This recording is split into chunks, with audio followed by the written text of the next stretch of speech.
What Jesus did before he performed miracles, he fasted. He didn't eat any food. For a day, 2, 3 days, 40 days, he didn't eat any food.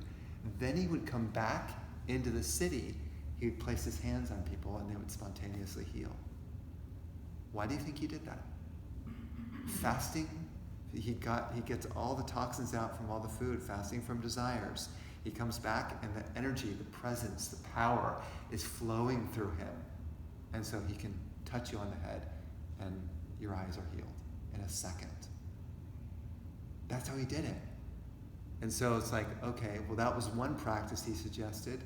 Do you know that one of the other major practices he suggested? Praying. What's praying? Simple. Intention setting. What we did at the beginning of this. One quality that I really want to develop in my life today and for the rest of the year. What is my intention?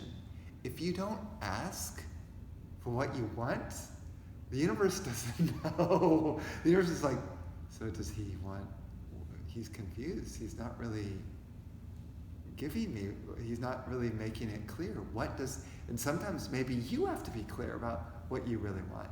And that's why I said, narrow it down. And then, when you have your intention, then you might even do further. So let's say, for me, my intention was love. So, okay, well then what can I do to amplify that during the year? Well, love mantras. Anandam, Premanandam. That's easy. You can go through the grocery store singing that song. Prema, it's love, right? What other things can I do? Well, every day I could do a kind act to a person. That could be another thing. And then the last thing I can do my gratitude journal before I go to sleep. Then I have 3 things that I can do to support the intention.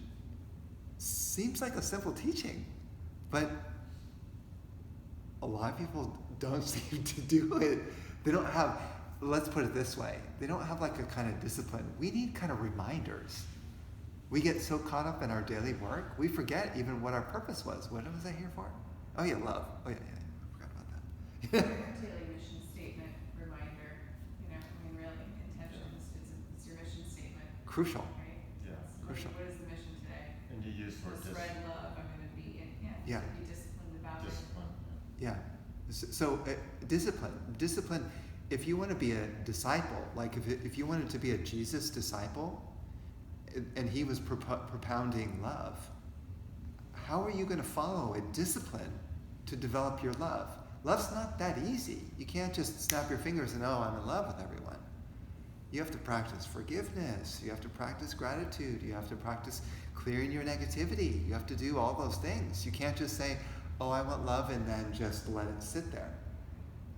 It has to be very intentional. So another thing is, let's say if you had, I like that, you have a gratitude sign there. Let's say if you have a yoga studio, or for that matter, an office, and the first thing you walk into the office and you have a poster with a sentence that says your mission. We are in integrity with our word and we treat people with respect, or something like that. You know what I mean? Oh yeah, that's right. We treat people with respect. Like, you walk into your yoga studio or your office every day and you're reminded. Reminders. We have to be reminded.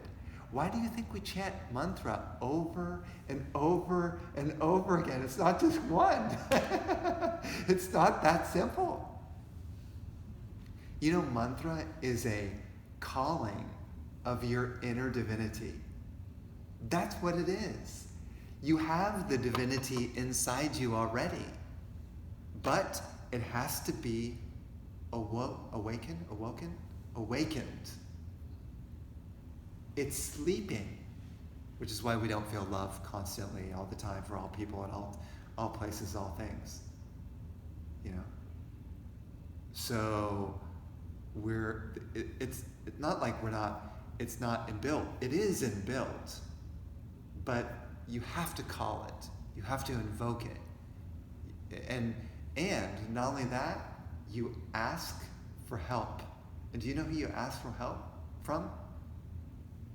beings who are already in that state. They're the ones that'll bring you into this incredible love. The ones that are always in love with everyone at all times. That's why I have a teacher. He's eternally loving.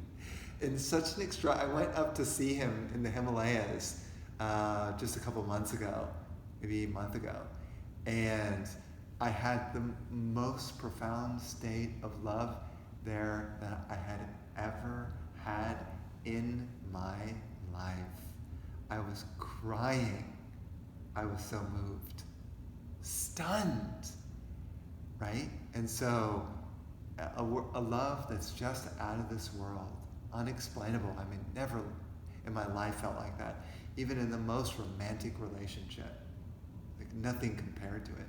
So you have the teacher who's in love all the time, and they impart to you that. And if you follow their instructions, you too become like them. So the teacher isn't saying, oh, I'm better than you, and so you got to follow me, and I'm so loving and you're not. It's no. The teacher says, you can be like me and more. That's actually quoted in the Bible. Jesus said that. You can be like me and more. Not, I am the only begotten Son, and you can't be like me, and I'm the best. Can you imagine Jesus saying that? He would not say that. He just would not. Humans, men say that. Men say that. They interpreted it that way. Jesus did not say, I am the most superior and you're not. You can be like me and greater. People forget that statement. So the teacher helps to uplift you and you become like them. Then what do?